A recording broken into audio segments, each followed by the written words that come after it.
Ndabaramukije cyane amahoro y'Imana abane nawe. Yego ku mazina yanjye nkaba nitwa Nzomukunda Clarisse mba mu Ruziba. Yego nashaka kubashimira by'imvamutima n'ukuri, ejo narabatelefonye ndababwira ikibazo gihari fise cya mutoyi wanje twavutse. Yego none Imana yacanye n'ukuri yatuvugishije, twumvise turamutsa naho ahari bitameze neza, twumvise turamutsa n'ukuri. Byose rero turabashimiye n'ukuri kungene mwadufashije.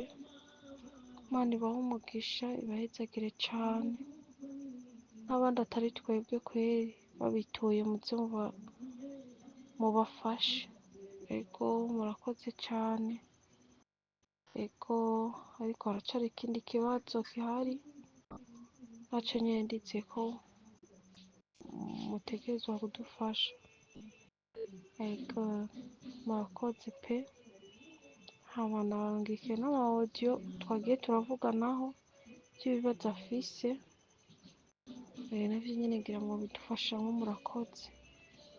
Ntimugacike intege, mukomere n'Imana ibibakomerezemwo n'ukuri bafashe, bibahe imbaraga n'ubutwari, bongere n'iminsi yo kubaho n'ukuri.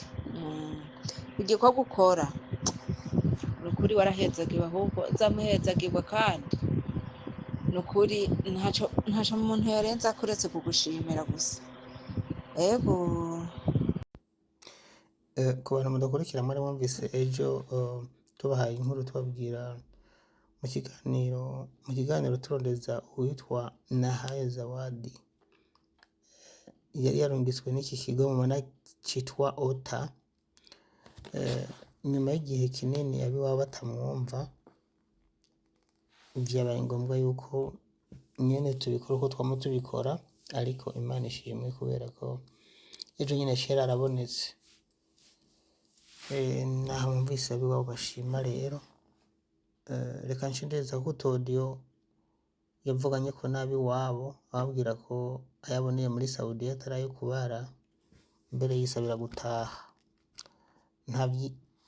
Nta vyinshi novuga mugo hari bitarakemuka, mugabo intambwe ya mbere kumarira mwari mwumvise mwe niba bafise kwari kumenya ariho canke ntaburiho, ko n'iki kigo OTA bacandikira kikinumira. Mwabantu murungika abantu muri Saudiya, zamura basi musoma message, basi mwishura message. Erega nanje ako kazi mufise nanje ndagafise, mugabo ndigora.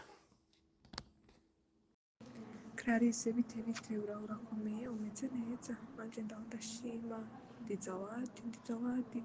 Uyu mumama niwe wantejeje telefone, ndabona ntabwo uri ku murongo. Sha ndabakumbuye cane, ndabakumbuye. Ewe jewe narashitse kuri maktaba, maze gushika kuri maktaba n'inzu y'ukwezi kumwe, none akazi kananiye bivanye n'ukungene ndiko ndababara mu mutima. Urazi ibisanga nahuye navyo nabikubwiye. Akanya n'akanya nshobora gushika mu Burundi, ishakoshi yanje yaranse kuyinsabira Karine na telefone yanje.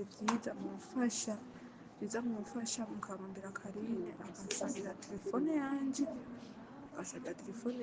n'ishakoshi, kuko ndacambaye vya bihuzu vy'akazi. Muzoba mukoze cane, kamfashe. Hama jewe ndaho ndashima mu gusa ububabare mfise mu mutima burarenze, ndababara cane mu mutima no muri esitoma. Hama uwo Daniyeli mubwire ukungene yoshobora kuvugana na Karine akansabira telefone yanje n'intuzeya n'ishakoshi yanje, kuko je sinotaha nambaye impuzu z'akazi, ntigikunda. Nimba ari no muri Saudiya, uwo Daniyeli amfashe azoba akoze cane, kuko jewe ndarushe kandi ndababara gose. Hama ndamukiriza abana ndabakumbuye. Oyaye je mvuye kuri ako kazi k'ukwezi kumwe, naho nyene ndababwira umukobwa we, namubwiye ati jewe ndiko ndababara cane, ati ngo je mva imbere, ngo uje muri saro ngo unywe amazi ngo birahera.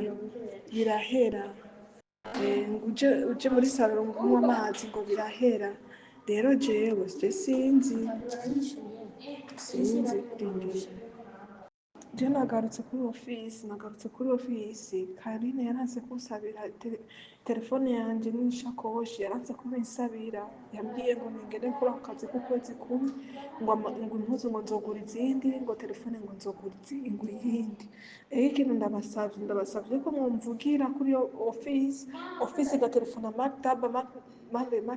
maktaba na igatelefona bosi kugira bampe telefone y'iwanje hariho umukenya avugira abakenya b'iwabo niwo ngira nceko numve yuko yomfasha kuko jewe ndarushe ndababara mu mutima rwose ndababara mfise ububabare bwinshi kuko je nasavye gutaha ni sawa mawe ni sawa umeze gute Clarisse abana bameze gute Clarisse amagorwa mbonye muri Saudiya ndakwinginye nsabira ishakoshi yanje nimunsabire ishakoshi yanje na telefone intuntu n'agahinda mfise naho mvuye gukora iminsi 27 kubw'ububabare mfise nagiye gukorana n'ububabare nshashitse ngaha kuri ofisi barantutse barankokeje Clarisse bite urakomeye umeze neza nanje ndaho ndashima ndi zawadi uyu mumama niwe wantejeje telefone ndabona ntabwo uri ku murongo sha ndabakumbuye cane ndabakumbuye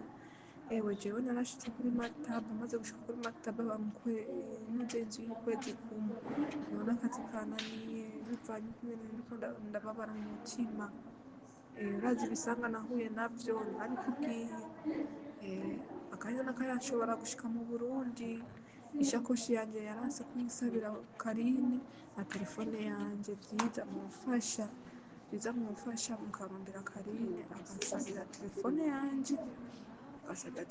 yanje n'ishakoshi kuko ndacambaye ibihuzu vy'akazi muzoba mukoze cane kamfashe hama jewe ndaho ndashima mu gusa ububabare mfise mu mutima burarenze ndababara cane mu mutima no muri esitoma